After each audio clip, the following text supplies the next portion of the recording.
قبل ما نبدأ صلينا على النبي. بيبدأ مسلسلنا بشياو، بنت رقيقة وساذجة شوية وملهاش في الحب والارتباط، وبتكون عايشة في قرية ريفية وبتحب الزراعة جدا، وهي اللي بتهتم بالأرض بتاعتهم مع والدها ومامتها. وده بقى لين، رجل أعمال ومدير تنفيذي لشركة جده، وهو يبقى شخص مغرور وبارد. وبنعرف إن جده اتفق مع جد شاو قبل وفاته إن لين وشاو هيتجوزوا، وبنعرف إن الاتفاق ده تم وشيان ولين كانوا لسه أطفال. وبرغم إن جدها مات لكن جده هو صمم إنه يكمل الاتفاق ده، ولين بيكون رافض لأنه ما يعرفهاش وغير كده مش بيفكر في الارتباط. وبيبعت المساعد بتاعه لشياو، وبيبعت عقد علشان تمضي عليه وينهوا الموضوع مقابل انه يديها مبلغ كتعويض. فبتضرب الجهاز اللي بيصور بيه وبتوقعه في الميه. وبنعرف ان هي وعيلتها مش عارفين تفاصيل الاتفاق بتاع الجواز، ومامتها بتحاول تقنعها تهتم بنفسها وتحط مكياج علشان في شخص هيجي يتعرف عليها، وبتعرفها ان الشخص ده من طرف عمتها واسمه بيتر. وهي بتتضايق وبتكون رافضه الموضوع. وبنعرف ان مامتها كل فتره تجيب لها عريس وهي بترفض ترتبط بحد. وفي اللحظه دي لين بيوصل، وهي مامتها بتتعصب عليها وبتعرفها انها لو رفضت العريس هتتبرى منها. ولين بيطلب من المساعد بتاعه يحضر العقد علشان يخلي شاو تمضي عليه، والمساعد بتاعه بيحذره منها لانها ممكن تضربه. وهي مامتها بتحاول تقنعها تخرج تقابل العريس ده لانه جاي من بلد تانية، وهي بتوافق بس بشرط ان مامتها ما تجيب لهاش عرسان تاني. ولين بيسأل عنها والناس اللي بيشوفوه بيكونوا فاكرين العريس اللي عمتها بعتته، وبينادوا عليها وبتيجي هي ومامتها وبيقابلوه، وهم كمان بيفتكروه العريس اللي تبع عمتها، وبيراقبوها وهي بتكلمه وبتكون متضايقه منه. وهو كمان ما بيكونش طايقها، ولما بتسأله لو كان هو الشخص اللي عمتها بعتته بيقول لها ايوه. ومامتها بتكون مبسوطه جدا لانه وسيم، وبتكون شايفه انهم مناسبين لبعض، وهي بتكون عايزه تنهي الموضوع وترفضه بس بتكون محرجه من اهلها. وهو بيطلب منهم يسيبوهم لوحدهم، فبيبعدوا عنهم بس بيفضلوا متابعين الموقف. وهو بيقرر يخليها ترفضه بنفسها علشان جده ما يلمهوش، وبيعرفها انه مستعد يتجوزها في خلال ايام. وهي بتستغرب لانهم لسه ما عرفوش بعض كويس، وهو بيعاملها وحش علشان يكرهها فيه وترفضه. وبيعرفها انه مش مهم عنده يتجوز مين، بس المهم انه يكون هو كل حاجه في حياتها، وتعمل حسابها انها تقعد في البيت بعد الجواز ومش هتشتغل، وكمان يخلفوا ولاد كتير بس هو مش هيهتم بيهم، ولازم هي طبعا اللي تهتم بيهم.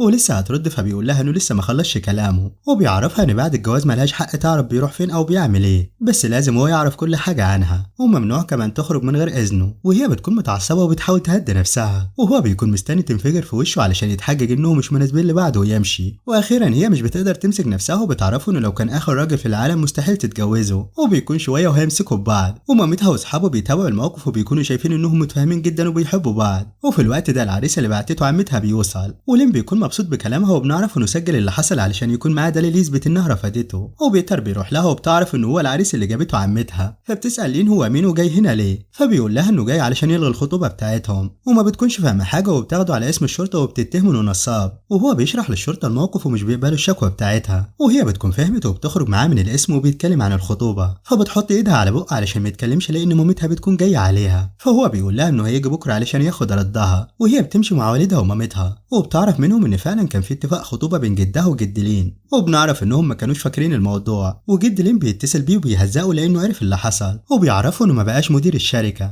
وبيطلب منه يقعد عنده في القريه وبيقفل السكه في وشه. والمساعد بتاعه بينزله وبيتمنى له التوفيق وبيمشي. وبنعرف انه متفق مع جده انه يسيبه هناك، وهو بيقابل شاو وعيلتها وهي بتفتكر انه هيطلب يقعد معاهم في البيت، لكن هو بيسالهم على فندق وبيشاوروا له على الطريق اللي بيودي على الفندق. وهو بيمشي قبل ما يكملوا الكلام، وبنعرف ان الفندق بعد 5 كيلو، ومامة شاو بتنادي عليه ومش بيرد عليها، وفي النهايه مش بيقدر يوصل للفندق. وبيروح لشاو البيت وبيكون جعان وتعب من كتر المشي، وهي بتكون فرحانه فيه، وبعدها بياخدوه علشان ينام في غرفه جدها. وبنعرف انهم عاملينها مخزن حاليا ومحدش بيهتم بيها، وهي بتطلب من والدها يروح يرتاح وهي ترتبها، بس بعد ما بيمشي بيسيبها زي ما هي علشان تضايق لين. وبتعرفوا انها تسمح له يقعد هنا لحد بكره علشان يلغي الخطوبه مش اكتر، وهو بيقرر انه يلغي الخطوبه بكره ويمشي من هنا. وبيحاول يلاقي مكان نضيف في الغرفه ينام فيه لكن مش بيلاقي، وفي النهايه بينام وهو قاعد. وبيصحى تاني يوم وبيفتكر اللي حصل وبيخرج علشان يغسل اسنانه، وهي بتيجي وبيتر وعمته كمان بييجوا وبيتخانقوا مع شاو بسبب رفضها ليه، وبيغلطوا فيها هي وعيلتها وفلين كمان. وهي لما بتتضايق منهم بتطلق عليهم تراب، وبيتر بيغلط في لين وبيشاور بصباعه ناحيته، ولين بيمسك صباعه وبيدوس عليه. بعدها بيشد شاو ناحيته وبيسالها امتى هتلغي الخطوبه علشان يمشي، وهي بتبص على نظرات اهلها وبتخاف تلغي الموضوع دلوقتي لانها كمان مش عايزه تتجوز بيتر. وبتجيلها فكره وبتعرف لين انها موافقه تتجوزه، وهو بيتصدم لانه بيكون فاكر انها تلغي الخطوبه دلوقتي دلوقتي. فبتقوله انها فعلا هتلغيها بس هو لازم يمثل معاها انه خاطبها دلوقتي والفترة كمان. فبيطلب منها تحدد فترة معينة وبيكون فاكر انها اسبوع، وبتهدده لو رفض مش هتلغي الخطوبة خالص وهو بيضطر يوافق. وبيقربها منه وبيعرفوا منها خطيبته، وبيطلب من عيلتها ما يجيبوش عرسان تاني لانها بقت ملكه. وبيتفقوا هما الاتنين انه يمثل انهم مخطوبين لمدة شهر ونص، وبنعرف انه هيقضي الفترة دي هنا معاها، وبيخليها ترتب الغرفة وتنظفها، وطبعا هي مش بتقدر تعترض،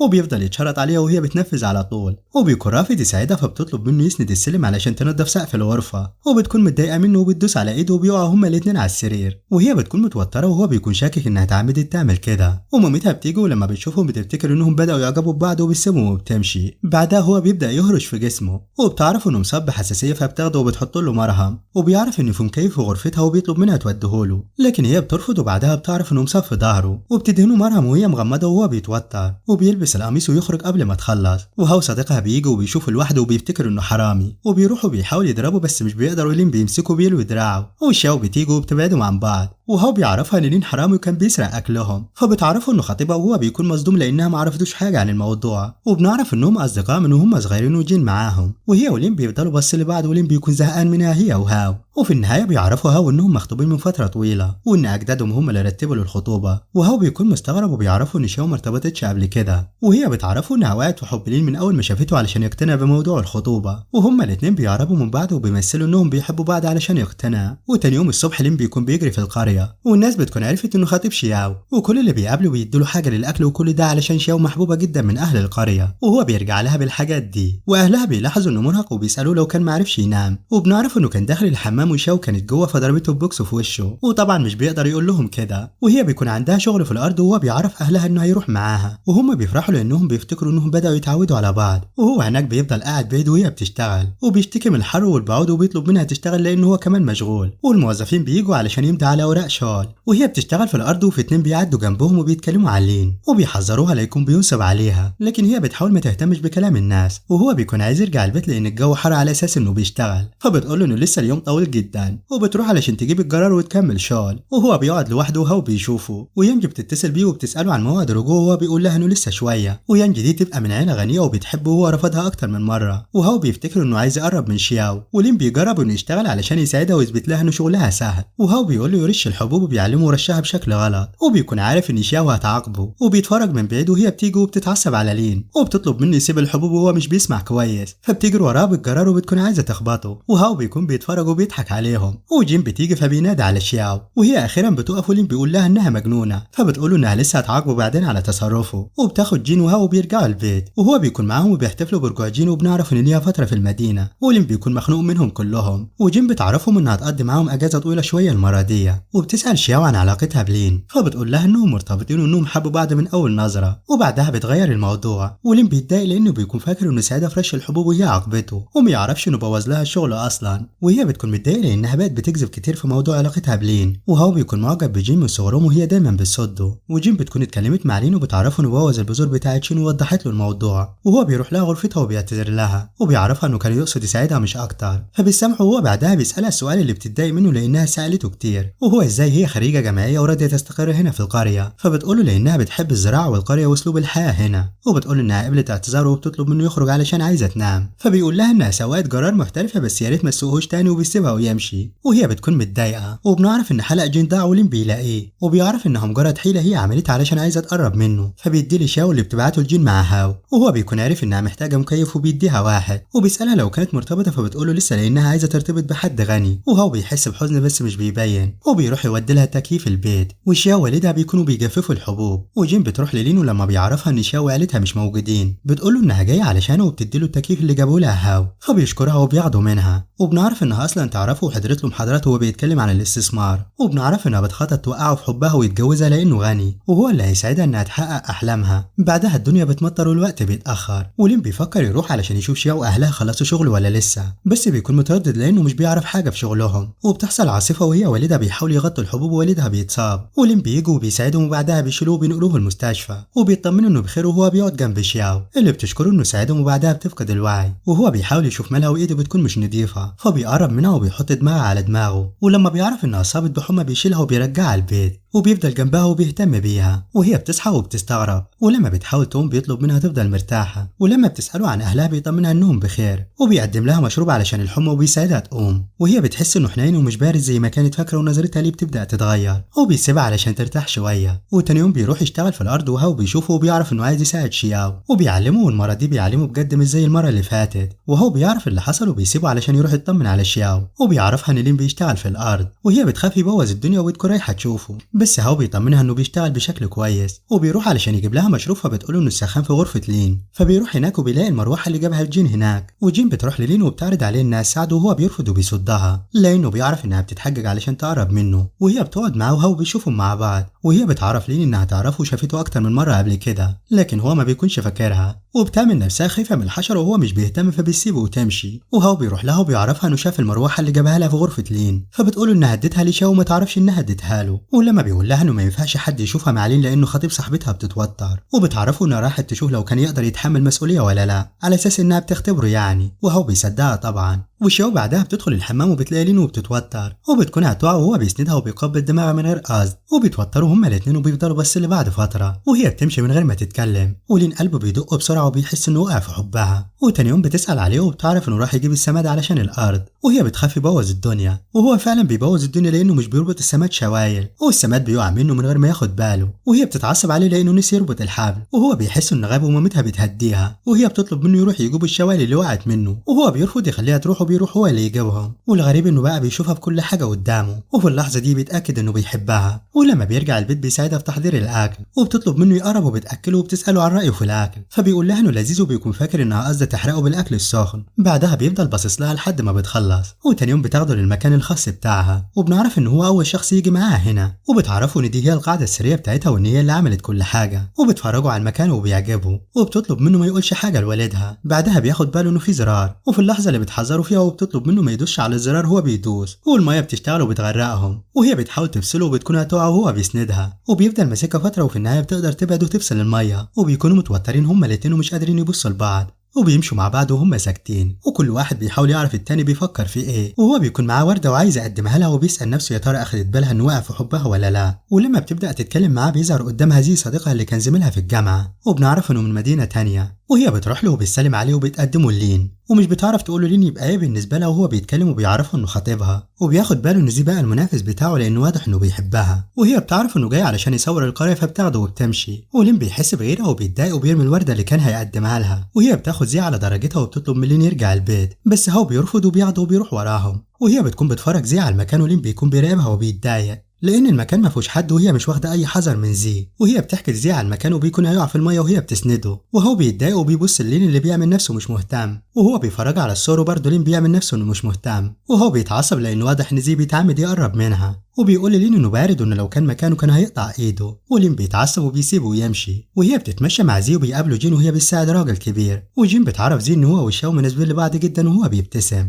وبيرجعوا يتغدوا، ولين بيكون معاهم، وبيكون متضايق من زي وبيتعمد انه يدلو عليه الشاي الساخن، وشاو بتاخده علشان تحط له مرهم حروق على ايده، ولين بيتضايق وبيحس بغيره، فبيروح لها وبيقول لها ان مامتها عايزاها، فبتطلب من زي يكمل دهن مرهم، وزي بيفرح لما بيشوف لوح التزلج اللي اداهولها لسه موجود معاها، وبيحاول يعلمها التزلج، ولين بيكون متضايق، وبيسألها لو أكلت الدجاج، فبتقول له أيوة، وبتطمنه إنها عملت كل شغلها، وبتطلب منه ينضم ليهم وهو بيرفض، وزي بيسخر منه وبيتهمه إنه متضايق لأنه واضح إنه ما بيعرفش يركب لوح التزلج، وهو بيعمل نفسه مش مهتم بالموضوع وبيمشي، وبالليل هي بتدور على لوح التزلج ومش بتلاقيه، وبتسأل على لين وبتعرف إنه راح المتجر، فبتروح تشوفه وهو بيكون بيحاول يتعلم استخدام لوح التزلج، ومش بيعرف وبيقع في الزرع، وبيشوف شياو وهي جاية وبيتمنى إنها ما تشوفوش وبيستخبى كويس، بس هي بتتصل بيه وبتسمع رنة تليفونه، وبتعرف إنه كان بيتعلم التزلج وهي بتضحك عليه، وبيساعده علشان يقوم، فبيضرب ايدها وبيمشي وهو متضايق، وتاني يوم بيعرف انها رايحه مع زي علشان تفرجوا على اماكن يصورها، فبيروح معاهم، وهي بتكون العارضه اللي هيصورها زي، وبيطلب من لين يساعده في تظبيط الزوايا، وهو بيكون رافض يرد عليه في البدايه، بس بيساعده لما شاو بتقول له، وبنعرف ان في تحدي بينه وبين زي، وكل واحد بيتعمد يضايق التاني، ولين بيظبط الكاميرا، وزي بيعلم شاو تقف ازاي، ولين بيتضايق منه وبيبعدها عنه لانه بيكون واضح انه بيتعمد يلمسها، وكل واحد بيمسك ايد من ايديها وبيرفض يسيبها، فبتتعصب عليهم وبتبعدهم، وجين بتدافع عن زي، وهو بيقول له انه ما يقصدش حاجه، وهي بتاخده وبتتكلم معاه، فبيطلب منها تخلي مسافه بينها وبين من زي، وهي بتحاول تبعده وبيفتكر انها مش عايزاه هنا فبيبعد عنها، وزي بيكون بيتابع ومبسوط من اللي بيحصل، وبيكمل تصوير لين بيكون واقف بعيد وبيقرب لزي وبيسأله لو لسه ما خلاش، وزي بيكون هيقع وهو بيمسك الكاميرا وبيفكره لما قال له ان الكاميرا تمنها اغلى منه، وزي بيقرر يسيب الكاميرا ويقع هو في الميه لانه بيخاف لين يسيبها، والشوا بتتخانق معاه لانه ما انقذهوش، وبيرجعوا البيت وزي بيكون اخد دور برد وبيتهم لين انه هو السبب، ولين بيتعصب عليه وبيقول له انه انقذ الحاجه اللي هي اهم من حياته، وبيكون يقصد الكاميرا، وزي بيعمل نفسه محرج من كلامه، والشوا بتطلب من لين يهدى وبتعرفه ان زي هيبات معاه هنا، وزي بيعمل نفسه مصدع وبينام على السرير، ولين بيتضايق وبيخرج بره، وبيتضايق اكتر لما بيشوفها تغسل ملابس زي، وهو بيجي ولين بيساله ليه بيتصرف كده، فبيقولوا انه اكيد يعرف السبب وبيقصد انه بيحب يشوه نفسه عليها، وبيعمل انه تعبان وبيروح وراها، وجين وهاو بيجوا وبيتعشوا كلهم مع بعض، بعدها لين بيتحدى زي في الشرب،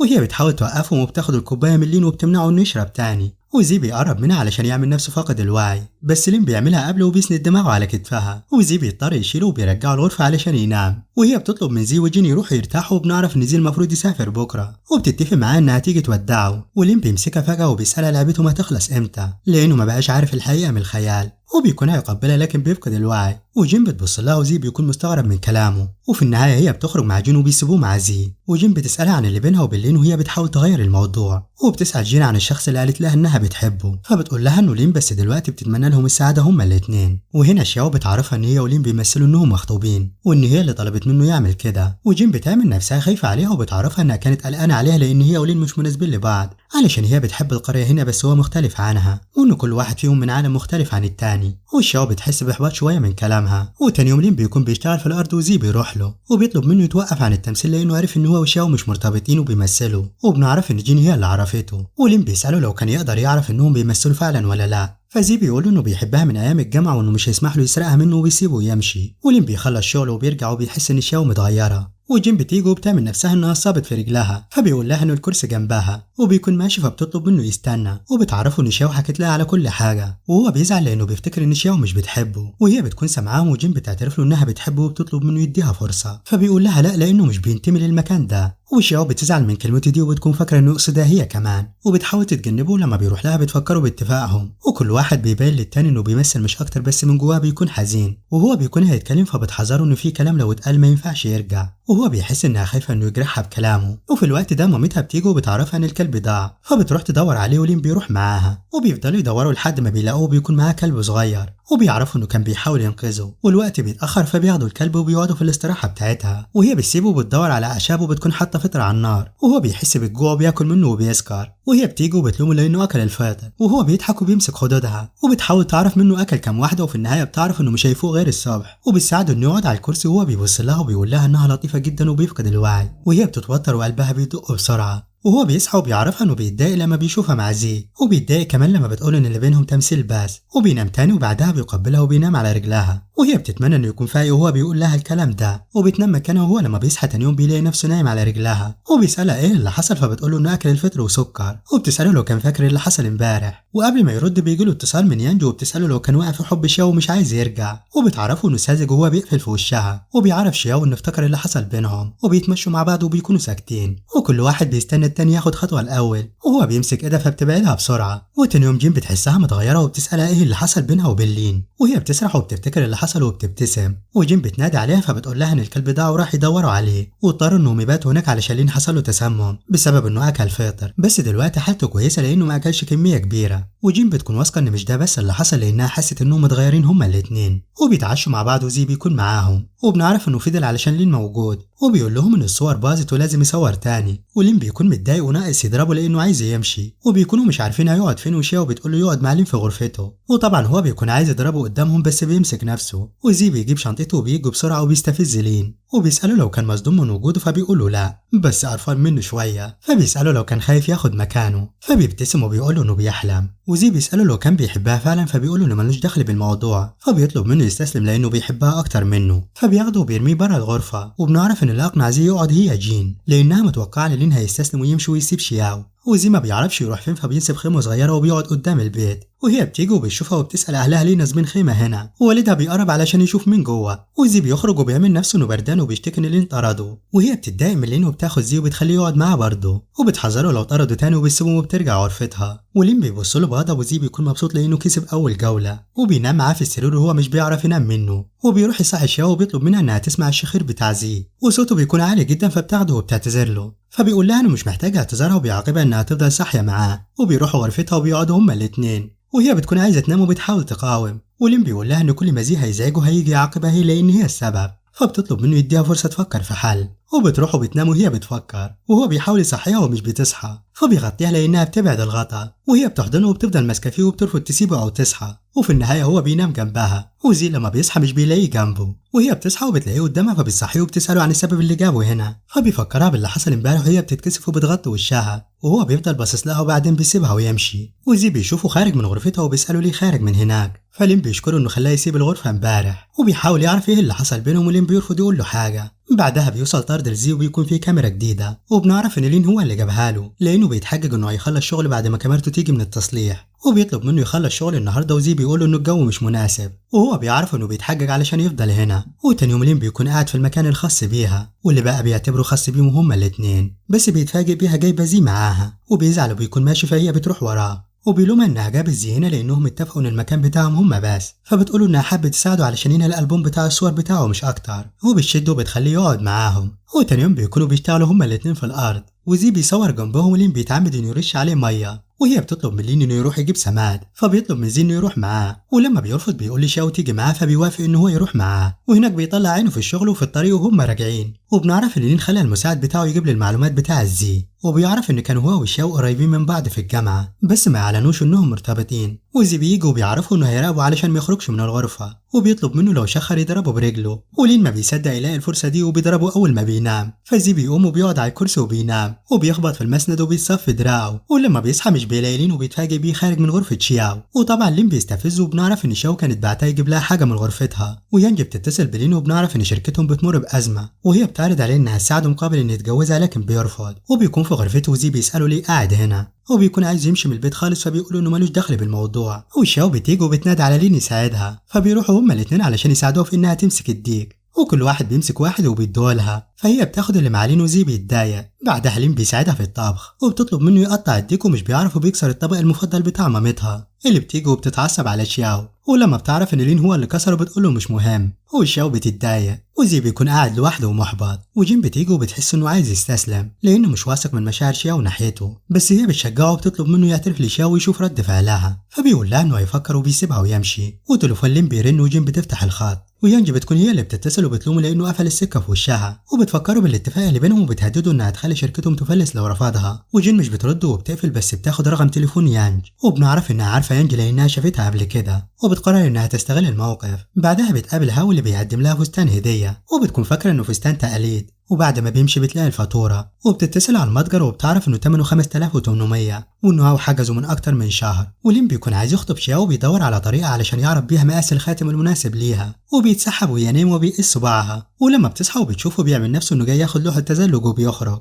وتاني يوم هاو بيقدم لجين تذكره رحله للجبل، وهي بتحس انه بيحبها وبتكون عايزاه يعترف، وبتقرر تلمح له وبتطلب منه يروح معاها الرحله وهو بيوافق، وبيكون هيطير كمان من كتر الفرحه. بعدها شاو بيشوف زي واقف لوحده وبتروح له، وهو هناك بيعترف لها انه بيحبها، ولما بتقوله انها بتحبه كصديق بيقول لها انه ده ما كانش قصده انه بيحبها بجد، ولين بييجوا وبيشوفوا مع بعض، وهي ما بتعرفش ترفض زي بطريقه ما فيهاش احراج، وبتقوله انها مش عايزه تحرجه وانها دايما بتعتبره زي اخوها، ولما بيسألها لو كانت حابة لين بتقول له ايوه وبتعتذر له وبتمشي، وبتروح للين وبتفرح لما بتعرف انه جاي علشان ياخدها البيت، وبيتمشوا مع بعض وبيشدها ناحيته وبيقرب منها، وبيقول لها انها ممكن تبعد عنه لو مش بتحبه، فبتحضنه وزي بيشوفوا مع بعض وبيكون حزين وبيمشي. وتاني يوم شاو بتصحى من النوم بتلاقي زي سايب لها لوحة التزلج بتاعه، وسايب كمان رسالة بيعتذر لها فيها انه مشي من غير ما يودعها، وبيتمنى لها التوفيق والسعادة في حياتها، وبيعرفها انه هيسافر باريس يكمل دراسته، وبيعترف انه حبها من ايام الدراسة وانه خاف يعترف لها يخسرها كصديقة، بس مع ظهور لين قرر يعترف لها. في البداية بقى يتصرف تصرفات طفولية علشان يلفت نظرها،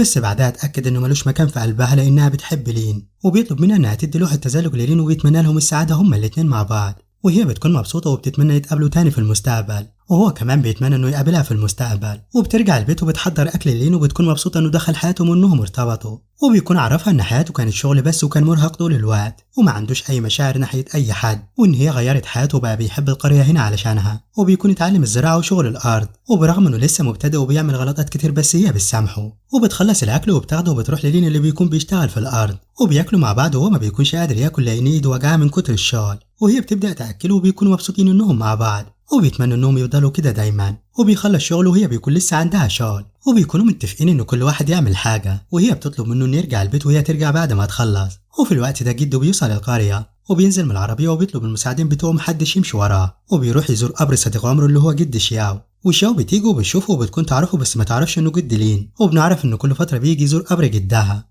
وبتاخده علشان يروح البيت ولين بيكون ماشي وهي بتنادى عليه، وبيشاور له وهو بيستغرب انها تعرف جده، وبيسبقوه على البيت وبيجوا وهما بياكلوا، وهي بتستغرب لما بتعرف ان ده جده، وبنعرف انه جاي علشان يشوف علاقتهم وصلت لايه، وبيكون مبسوط انهم حبوا بعض وبقوا متفاهمين في كل حاجه تقريبا، وهو بيتمشى مع جده بيلوم انه ما قالوش على شياو من البدايه، وجده بيقول ان لو قال له من البدايه ما كانش هيرضى يجي هنا ويقعد معاها، وان تصرفه جاب نتيجه لما اجبره يقعد في القريه، وانه قدر يحبها ويتعلق بيها وتغير في كل حاجه، ولين بتشكره علشان اجبره انه يقعد هنا، وجده بيتكلم معاه في الشغل وبيقول انهم بيمروا بازمه ماليه، وطبعا حلها بيكون معروف انه يتجوز يانج، بس جده ما بيكونش عايزه يعمل كده، وهو بيطمن جده انه اتغير وهيقدر يعمل كل حاجه، وجده بيكون مطمن عليه وبعدها بيسيبه وبيرجع الشركه لانه عنده شغل، ولين بيرجع البيت وبيرجع غرفته بيكون حاسس بألم في ايده، والشاو بتيجي وبتدهن ايده، وهو بيفضل باصص لها وبيلمس شعرها وبيقرب منها، وجين بترجع مع هاو من الرحله، ولين في الوقت ده بيتصل بهاو علشان يروح له، وجين بتعرف من هاو لين بيجهز نفسه علشان يعرض على شاو الجواز، وهو بيطلب منها ما تقولش لشاو وبيسيبها ويمشي، وهي بتكون فاكره ان لين بيخدع شاو وانه مش بيحبها، وبتقرر تتدخل لانها عارفه علاقته بيانج،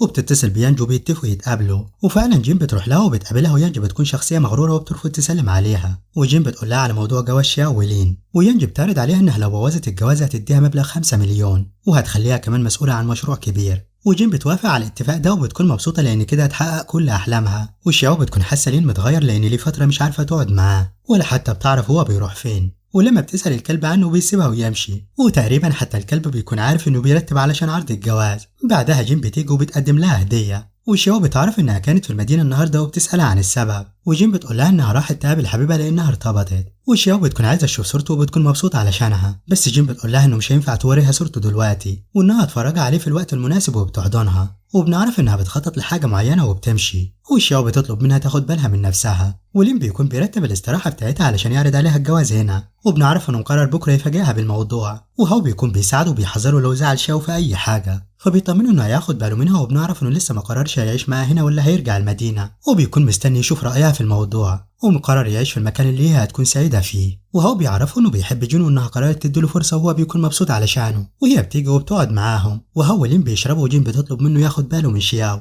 وبتعرفه انها تخطط مشاعرها ناحيته وانها بتتمنى له السعاده هو وشياو، وبتشرب معاهم، وبعدها هو بياخدها علشان يوصلها، ولين بيكون سكر وبينام مكانه، وجين بترجع له تاني وبتقرر تنفذ خطتها في انها تثبت ان في علاقه بينها وبين لين وبتتصور معاه، وهو ما بيكونش حاسس بحاجه، وتاني يوم بيجي هاو بيصحيه وبيعرفوا ان شاو اتصلت بيه وسالت عنه، وهو مرضيش يقول لها انه هنا علشان ما يبوظش الترتيبات بتاعته، وبيطلب منه يروح لها لانها قلقانه عليه، وجين بتروح لشاو اللي بتكون محضره فطار وبتطلب منها تفطر معاها، وجين بتقول لها ان لين كان معاها وبتوريها الصور اللي صورتها، وبنعرف انها قربت منه كانه بيقبلها، وشاو بتكون مصدومه ومش قادره تستوعب الموقف ومش مصدقه، وبتعرفها انها لازم تتاكد من لين لان اكيد في سوء تفاهم، فجين بتعتذر لها وبتعرفها ان لين هو الشخص اللي كانت بتقابله امبارح، وانهم كانوا بيتقابلوا من وراها، ومام شاو بتيجي وبيشوفوا الصور، وبتتعصب على جين لانها اذت شاو بالشكل ده، وهي بتسأل علاقتهم بدأت امتى، وجين بترد بكل ثقة وبتقول لها انها بدأت من فترة طويلة، وانها حاولت تقول لها قبل كده وبتفضل تعتذر لها، وشاو بتطلب منها تمشي لانها مش عايزة تشوفها، وهي بتقول لها ان اكيد مع الوقت هتفهم هي عملت كده ليه، وجد لين بيجي وهو كمان بيجي وما بيكونوش عارفين حاجة،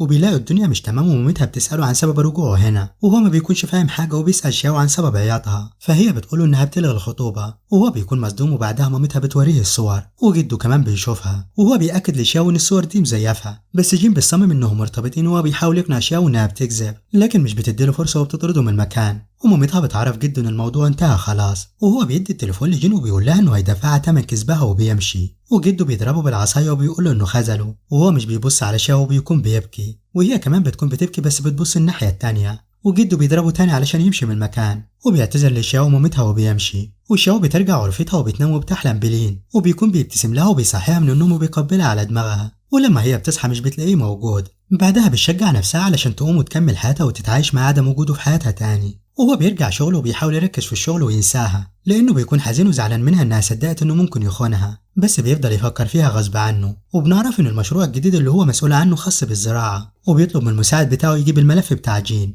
وبيطلب كمان يحط اسمها في القائمة السوداء، وممنوع تشتغل في أي حاجة تبعهم. وبنعرف إن ده كمان هيأثر عليها في إنها تشتغل في شركة تانية، والشاو بتفش غلها في الشغل في الأرض، وهو بيحاول يخرجها من الحالة اللي هي فيها. وما بيكونش مصدق كلام جين، وبيعرفها انه لين كان بيرتب علشان يعرض عليها الجواز، وهي مش بيصدق كلامه. ولين بيكمل شغله مع يانجو، لما بتتكلم في موضوع جوازهم بيقفل في وشها، واهل الشاو بيكونوا قلقانين عليها، وهي بتهزر قدامه وبتحاول تبان قوية، بس لما بيقوموا من جنبها بتفضل تعيط. وجين بتقرر انها تسيب القرية، وهو بيروح لها وبيلومها، وبيسألها لو كانت مرتاحة بعد ما فرقت بين لين وشياو، فبتقوله ان لين مش كويس وان الاحسن لشياو تبعد عنه. فبيسألها لو كانت فكرت في شياو فعلا او فكرت فيه هو، فبتطلب منه يبطل كلام في الموضوع ده، وانها بتكره القرية دي ومش عايزة تفضل مسجونة هنا. فبيعرفها انه ظنه فيها خاب، فبتقوله انه ده مش مهم عندها لان الحياة معقدة اكتر ما هو متخيل، وبتسيبه وتمشي. وبتكون متأثرة بكلامه وبتفتكر اللي حصل لشياو، وبتكون شايفة ان تصرفها هي صح. بعدها بتعرف ان في عاصفة حاليا، لكن بتصمم تكمل، وبتتصل على شركة يانجو، وبتعرف انهم ما حجزولهاش تذاكر طيران،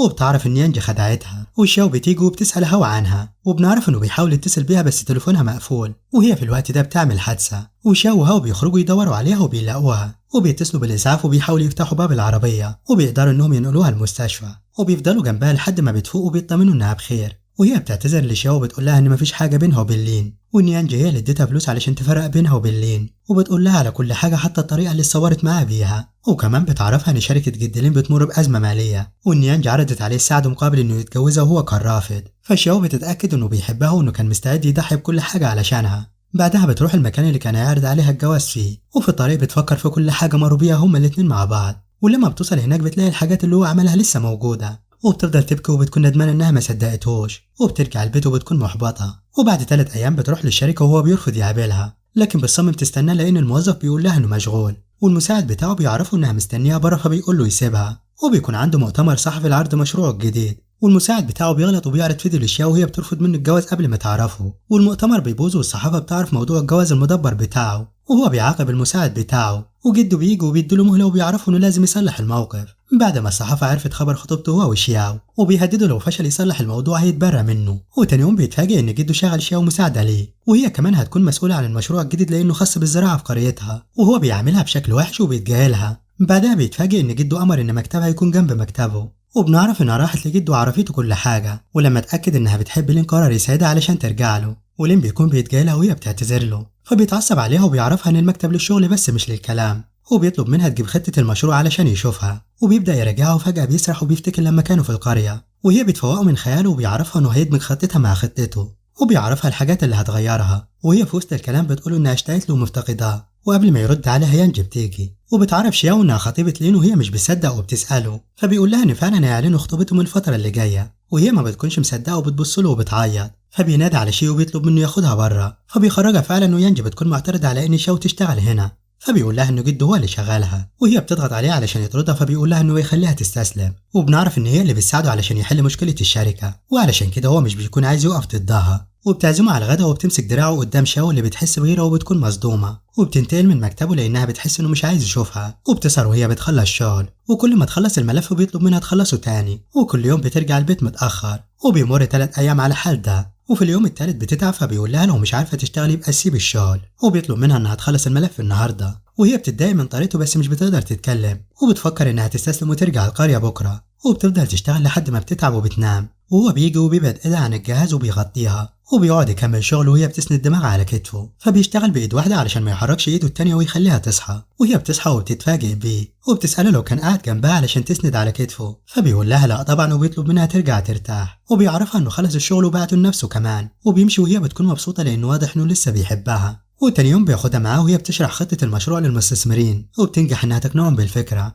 وبيسقفوا لها كلهم وهو كمان معاهم، وهي بتكون فرحانة لأنه جنبها. وتاني يوم بتروح الشركة ومش بتلاقيه، ولما بتسأل شي بيقول لها إنه راح يناقش موضوع جوازه مع يانجو وعيلتها، فبتخرج جري وبتروح للمكان اللي هو موجود فيه، وهناك الأمن بيرفض إنه يدخلها، فبتنادى عليه وبتعرفه إنها مش هتسمح له يتجوز واحدة غيرها مهما حصل، وبتكون بتبكي وهو بيكون سامعها وبيبتسم وبيخلي الأمن يدخلها، ومش بتلاقي حد غيره موجود، وبتكون خايفة تكون اتأخرت فهو بيديها الملف، وبتعرف إنه كان عنده مقابلة عمل، وبيحتفلوا بنجاح فكرة المشروع مع باقي الموظفين، وبيعلن إن شياو هتكون هي مديرة المشروع، وهي بتشرب وهو بيكون متضايق، وبيقرر لو حصل لها حاجة هيعاقب الموظفين كلهم، وبياخد منها الكاس علشان محدش يديها تاني، وبيكونوا عايزين يقول حاجة طالما بيحتفلوا بشياو، فبيقول لهم إنه ما عندوش حاجة يقولها، فبتتضايق منه وبتقوله إن هي عندها اللي تقوله، وبتعرفه إنه بارد وعديم الإنسانية، ونفسها تخلع عيونه وتشوف هو بيفكر إزاي، وبيحاول يسكتها وبيخليها تقعد، وبرضه هي بتكمل وبتعرفه برغم كل حاجة بس هتفضل تحبه، وهو بيحس بإحراج من الموظفين وبيعرفوا منها سكرت، وبيبعدها وهي بتكون عايزاه يقول لها بيحبها ولا لا، فبياخدها وبتكون رافضة تمشي فبيشيلها وبيمشي بيها،